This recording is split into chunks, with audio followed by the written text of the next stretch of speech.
আজকে হচ্ছে শ্রাবণ মাসের তৃতীয় সোমবার। তো পুজো আর্চার জন্য একটু তো বেশি সময় যাবেই, এটা স্বাভাবিক।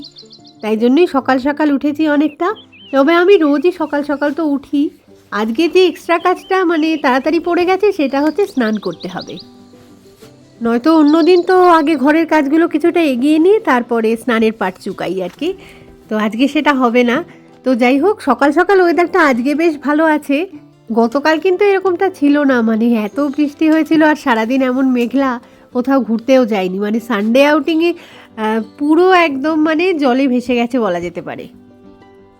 একবার একটু পুলিশ বাজার গেছিলাম, ঘরের কয়েকটা জিনিস কেনার ছিল সেই কারণে। আর এই যে পুজোর জন্য কিছু ফুলমালা বেলপাতা এগুলো তো কিনতে হয়, সেই জন্যই গেছিলাম আর কি। এছাড়া দূরে কোথাও কালকে আর ঘুরতেও যাইনি।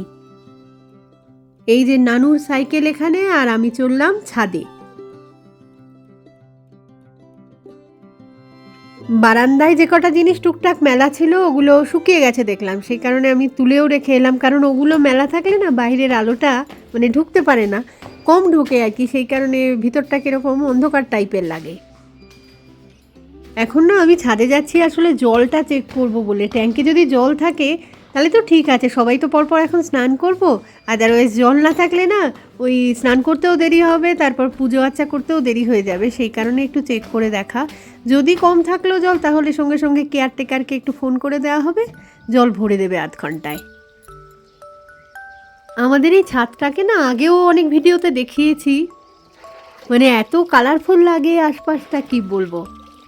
ভীষণই সুন্দর আসলে। এক একটা বাড়ির তো এক এক রকম রং, কোনোটা হলুদ, কোনোটা লাল, কোনোটা বা আবার মানে আকাশি কালার, কোনোটা হালকা সবুজ, মানে নানান রঙের মেলা আর কি। আর এই জায়গাটায় মনে হচ্ছে কি আমি যেন কোনো আইল্যান্ডে দাঁড়িয়ে আছি। চারদিকটায় আমার শুধু জল আর জল। কেউ একটা বোধহয় কাপড় চোপড় কিছু কাচাকুচি করছে, সেই জলটা পুরো জায়গাটাতে ছড়িয়ে গেছে। আজকে সকালের আকাশটা বেশ ভালো লাগছিল, সেই কারণে ছাদে চলে এলাম। তো সকলকে সুপ্রভাত জানিয়েই শুরু করছি একটা নতুন ভিডিও। তো আশা করি সকলে খুব ভালো আছো, আর আমরাও বেশ ভালো আছি। কি সুন্দর লাগছে পাহাড়টাকে দেখতে। এই যে এগুলো হচ্ছে সব আমাদের জলের ট্যাঙ্ক। তো প্রত্যেক কটাতে নাম্বারিং করা রয়েছে, পরপর একদম সারি বেঁধে দাঁড় করানো থাকে। অনেকগুলো ফ্ল্যাট তো এই বিল্ডিংয়ে। আজকে আমার কথাগুলো না একটুখানি মানে তুতলে যাচ্ছে মনে হচ্ছে, কেন কি মানে আগের দিনই বলছিলাম বোধহয় ভিডিওতে যে দাঁতে ব্যথা রয়েছে। দাঁতে সেরকম ব্যথা নয়, আসলে দাঁতের গোড়ায় ইনফেকশান রয়েছে, তার জন্য না টাকরার একটা অংশ একটুখানি কীরকম ফুলে রয়েছে অদ্ভুতভাবে। তো সেটাতে গিয়ে জিভটা যেই লাগছে, যেমন ব্যথাও করছে তার সাথে মানে অস্বস্তিকর লাগছে আর কি। খাওয়া দাওয়া খেতেও অসুবিধা হচ্ছে জিনিসটার জন্য। অ্যান্টিবায়োটিক দিয়েছে ডাক্তারবাবু, তো চলছে, কমে যাবে হয়তো। এখন যেটা হয় আর কি, বুড়ো বয়সে অ্যান্টিবায়োটিক খাওয়া মাত্রই দুদিনে কমে গেল এমন কিন্তু নয়। পুরো কোর্সটা শেষ হবে তবে গিয়ে বোধহয় সেরেছে কি সারেনি সেটা বুঝতে পারবো। আগে যেমন অল্প বয়সে যেটা হতো আর কি, যে কোনো একটা অ্যান্টিবায়োটিক খাওয়া মাত্রই হচ্ছে জ্বর হোক বা কোনো গলায় ব্যথা হোক, সেগুলো সঙ্গে সঙ্গে উধাও হয়ে যেত একটা কি দুটো ডোজ পড়লেই। এখন সেটা হয় না। কত জামাকাপড় সবাই মেলে দিয়েছে। তো এইখানটায় আমাদের মানে ট্যাঙ্কটা রয়েছে, আমি ওটাই চেক করার জন্য মেইনলি এসেছি। এই যে এই 20 নাম্বারটা হচ্ছে আমাদের ট্যাঙ্ক।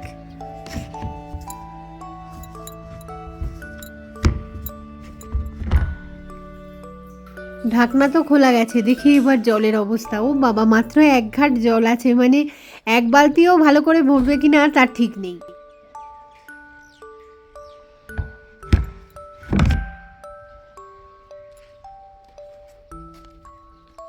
সকালবেলার আকাশ আজকে ভীষণই সুন্দর, একদম পরিষ্কার নীল রঙের আকাশ, আর তার মধ্যে মেঘগুলো ভেসে বেড়াচ্ছে। এত সুন্দর লাগছে দেখতে, তাই ভাবলাম আজকে সকাল সকাল 1 কাপ চা খেয়ে নিয়ে ছাদে চলে যাই, সে কারণেই এলাম আর কি। তো খুব ভালো লাগছে, সকালবেলায় হাঁটতে পারলে না আরও ভালো হয়। তবে প্রতিদিন তো আসা হয় না, সোনুবাবুরাও ঘরে থাকে, সবসময় বেরোনো তো আমার যায় না। তো আজকে সুযোগ হয়ে গেল, ভালো লাগলো বেশ। The way she smiles, she got me staring for a while, got me staring for a while, yeah, yeah. Baby, it's our conversation, she's my favorite notification. She knows how to dress for special occasions. She got me thinking life could be better. These songs start to feel like love letters. I should tell her now, would I ever? It is what it is, man, whatever. Whatever, yeah, whatever. I'm telling you now, it's whatever. সবাই কি সুন্দর করে কত জামা কাপড় কেচে কুচে এখানে মেলে দিয়েছে। আমরা ছাদে এসে মেলি না, আমাদের নিচে বারান্দা রয়েছে, সেখানেই সব জামা কাপড় শুকোতে দিয়ে দিই। সেখানেও সুন্দর, রোদ যখন থাকে না তখন হাওয়ার দাপটেই শুকিয়ে যায়। আমাদের উপরের তলাগুলোতে যারা থাকে তারা এখানটায় সব গাছ লাগিয়েছে। তো এর মধ্যে না তুলসী গাছ চোখে পড়ছে। আমি কতদিন ধরে একটা তুলসী গাছের চারা খুঁজছি, জোগাড় করতেই পারছি না। এদের কাউকে চাইলে দেবে কি না কে জানে। এটা বোধহয় ভুট্টা গাছ হবে মনে হচ্ছে দেখে। এগুলো কতগুলো অ্যালোভেরা লাগিয়েছে কেউ একটা, আর এইটা লঙ্কা জবা।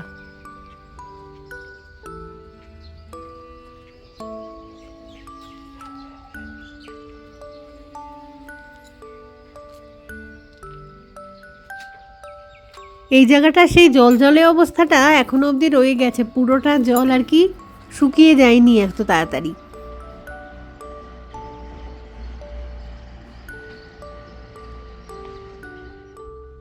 পূর্ব দিকটায় একটা গ্রেভিয়ার্ড রয়েছে আর কি, মানে নংরিম হিলস এরিয়ার সব থেকে বড় ক্যাথলিক সিমেট্রি এটা।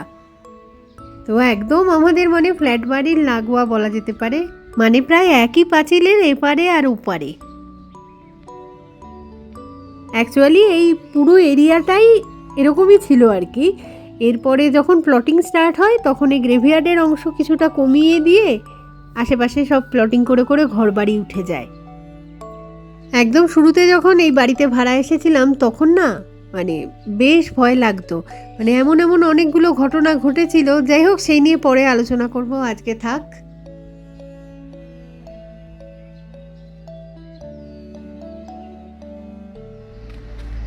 চলো এবারে ঘরে যাই তাহলে, তারপরে ঘরের কাজ শুরু করি আর কি। আর বেশিক্ষণ এখানে ওয়েট করছি না, সময় হয়ে যাচ্ছে, সবাই বেরোবে বাড়িতে। তো যাই, খেতেও দিতে হবে সোনু বাবুদের সবাইকে। তো আমি যাই নিচে এখন।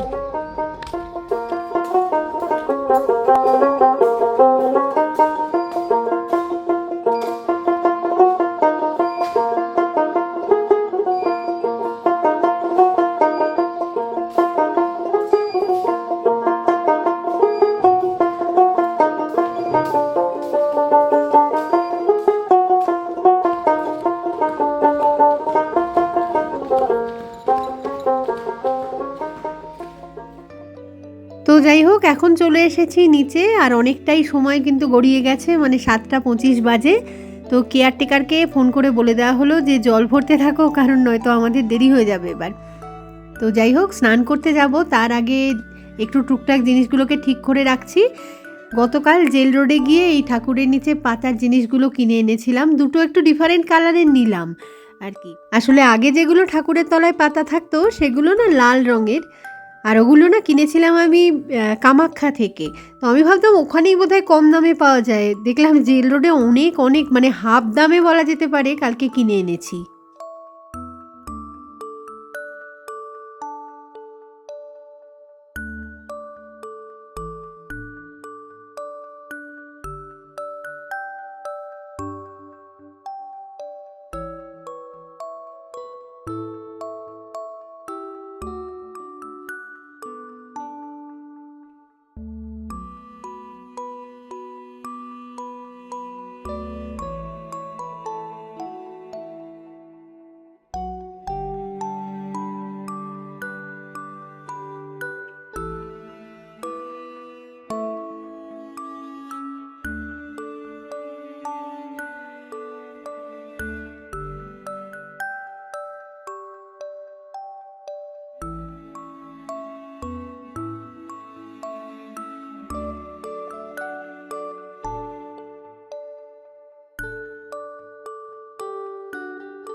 গতকালের কথা তো একটু আগেই বললাম, বাড়ি থেকে কোথাও আর বেরোয়নি বৃষ্টির চোটে। তো ঘরে বসে বসে কী করি, ভাবলাম যে ঘরের কাজে একটু বেশি করে মন দিই। তো গত এক সপ্তাহ ধরে যা যা জিনিসপত্র আর কি বাজার থেকে এসেছে সেগুলো মানে প্যাকেটে করে রেখে দিয়েছিলাম, একটাও ঠিকঠাক কৌটো মতন রাখিনি। তো সেই কাজগুলোই আজকে একটু কমপ্লিট করছি আর কি।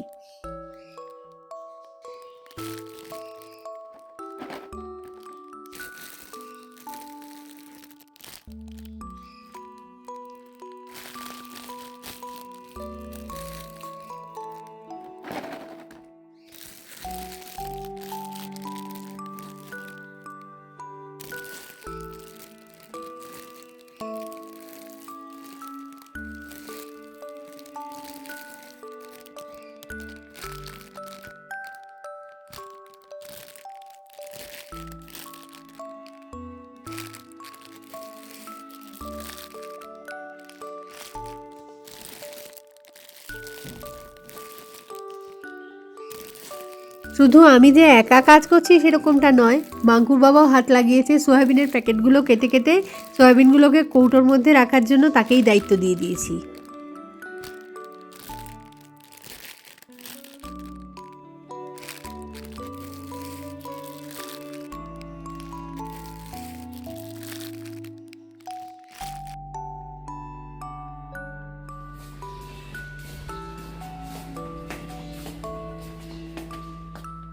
ঘরের সমস্ত কাজকর্ম কমপ্লিট করার পরে ভাবলাম দুপুরবেলায় ঘরে বসে থাকতে ভালো লাগছে না, বৃষ্টি হলে হবে, সঙ্গে না হয় ছাতা নিয়েই বেরিয়ে পড়ি পুলিশ বাজারের দিকে।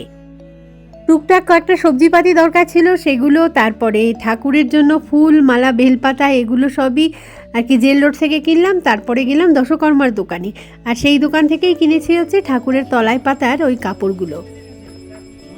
কি সুন্দর লাগে এগুলো দেখতে, যে কি বলবো, নতুন নতুন সব শিব ঠাকুর।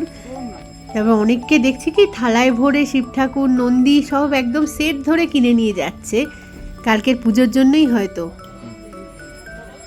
কত সুন্দর সুন্দর ধূপকাঠি মোমবাতি সব কিছু বিক্রি হয় না, ভালো লাগে বেশ এই দোকানগুলোতে এলে। আর যেমন শিবলিঙ্গ রেখেছে তেমন সুন্দর গোপাল ঠাকুর রেখেছে, আর শিবের ওই সাপটা মনে হচ্ছিল যে আজকে কিনে নিয়ে যাই। আর এই যে কাপড় দুটো কিনেছি এই দুটো চুজ করে রাখলাম, একসাথে সব পেমেন্ট করব আর কি। আর এই ছাতাটা এত ভালো লাগছিল, এতই নিখুঁত যে মনে হচ্ছিল কিনে নিয়ে চলে যাই। সামনেই আসছে জন্মাষ্টমী, তার জন্য সেই গোপালের মুকুটগুলো বিক্রি করছে, খুব সুন্দর আর কি। তো যাই হোক, এখানের কাজ মোটামুটি কমপ্লিট হয়ে গেছে। তো এবার যাব বাড়ির দিকে। তাহলে এই ভিডিওটাকেও আর কন্টিনিউ করছি না, খুব তাড়াতাড়ি ফিরে আসবো আবার একটা নতুন ভিডিও নিয়ে। তো ততক্ষণের জন্য টাটা।